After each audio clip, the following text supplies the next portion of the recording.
l'Assemblée générale des Nations unies adopté une résolution instituant pour la première fois la Journée mondiale de l'aide humanitaire, en commémoration de l'attentat contre le siège des Nations unies à Bagdad, en Irak, le 19 août 2003. 22 travailleurs humanitaires ont perdu la vie, dont le représentant spécial du secrétaire général des Nations unies pour l'Irak, M. Sergio Vieira de Mello. Nous sommes donc réunis ici pour rendre hommage à ces braves travailleuses, à ces travailleurs qui se sont éteints les uns les autres, et aussi pour saluer l'engagement de tous les autres acteurs humanitaires qui, au quotidien, font de leurs prochains leur priorité. Excellences, messieurs les ministres, oui, il faut tout un village, c'est le thème de cette année. Encore une fois, la sagesse africaine inspire, car le thème provient du proverbe de nos contrées. Pour qu'un enfant grandisse, il faut tout un village. C'est une invitation à l'effort collectif pour contribuer efficacement à alléger les souffrances des millions de personnes vulnérables à travers le monde.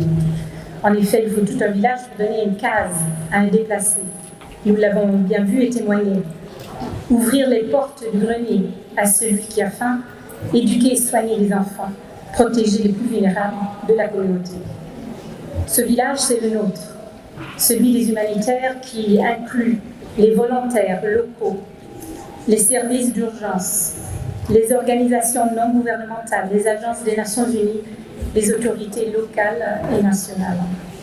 Ainsi, au moment où le monde peut se sentir fracturé au regard des conflits majeurs, l'action humanitaire est la preuve que la solidarité est toujours vivante et forte. Mesdames et messieurs, ce jour de commémoration est également l'occasion de relever les efforts entrepris par le gouvernement pour mettre en place des mécanismes afin d'anticiper et de répondre efficacement aux défis humanitaires avec l'appui de tous nos partenaires. Parmi ces mécanismes, et je n'en cite que quelques-uns, la stratégie nationale de relèvement durable, la stratégie nationale de réduction des risques de catastrophes au Niger, dont les inondations et la sécheresse, l'approche Nexus pour les personnes déplacées à terme, et plus récemment l'arrêté du comité technique tripartite sur le Nexus urgence et développement. Pour toutes ces initiatives, messieurs les ministres, je réitère la disponibilité et l'engagement de l'ensemble des partenaires pour accompagner les autorités. Parmi ces partenaires, trop souvent, une distinction est établie entre ONG internationales et nationales. Les deux, pourtant, proviennent d'un même village, celui des humanitaires, et je voudrais ici saluer le travail important des ONG nationales qui connaissent les réalités au niveau local mieux que quiconque et dont la contribution est souvent capitale pour acheminer l'aide de la communauté internationale vers ces communautés plus éloignées. Ainsi, je pense aux chauffeurs qui transportent des vivres vers les localités aussi difficilement accessibles qu'à Yoro, à Tillabéri, ou encore à ces nombreux bénévoles et volontaires qui volent au secours des personnes en détresse du côté de Chitimari, à Difa, à ces associations qui se mobilisent pour venir en aide aux victimes des inondations à Niamey comme à Zinder. En 2022, le nombre de personnes nécessitant l'aide humanitaire atteignait 303 millions de personnes dans le monde, tristement un record. Et plusieurs millions d'entre elles, ici même au Niger. Pour répondre aux besoins de ces populations, c'est 148 organisations humanitaires opérant au Niger dans toutes ces régions, des ONG, les membres du mouvement de la Croix-Rouge et du Croissant-Rouge, des agences onusiennes. Et pour rappel, en soutien aux efforts du gouvernement, les actions de la communauté humanitaire au cours de l'année 2021 seulement a permis d'atteindre plus de 1,8 million de personnes ayant bénéficié d'assistance. Et je parle de santé, de nutrition, de l'accès à l'eau potable, de protection, en réponse aux besoins d'abri et de biens non alimentaires, en éducation et j'en passe.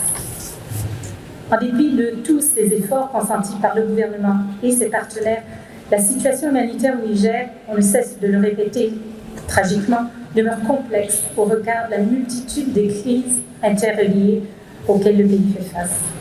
Le Niger est l'un des pays qui subit le plus les effets du changement climatique.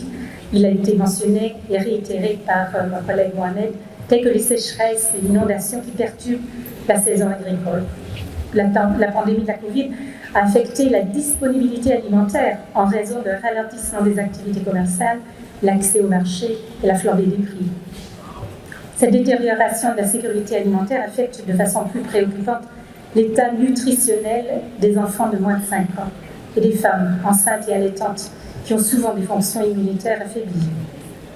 Plus de 4 millions de personnes sont en insécurité alimentaire aiguë au cours de la période de soudure qui s'étend de juin à août cette année, tandis que plus de 640 000 personnes sont en déplacement forcé, et je ne cesse de le répéter, cela inclut 250 000 réfugiés dont le refuge et la protection est accordée par le Niger même. En outre, à la date du 31 juillet, plus de 800 écoles étaient fermées, privant des dizaines de milliers d'enfants au droit à l'éducation. Nous devons, avec vous, messieurs les ministres, et l'ensemble des autorités, nous atteler à quelques défis, et je me dois réitérer ces quelques doléances. En effet, la sécurité des travailleurs humanitaires est une nécessité pour apporter un appui aux populations dans le besoin.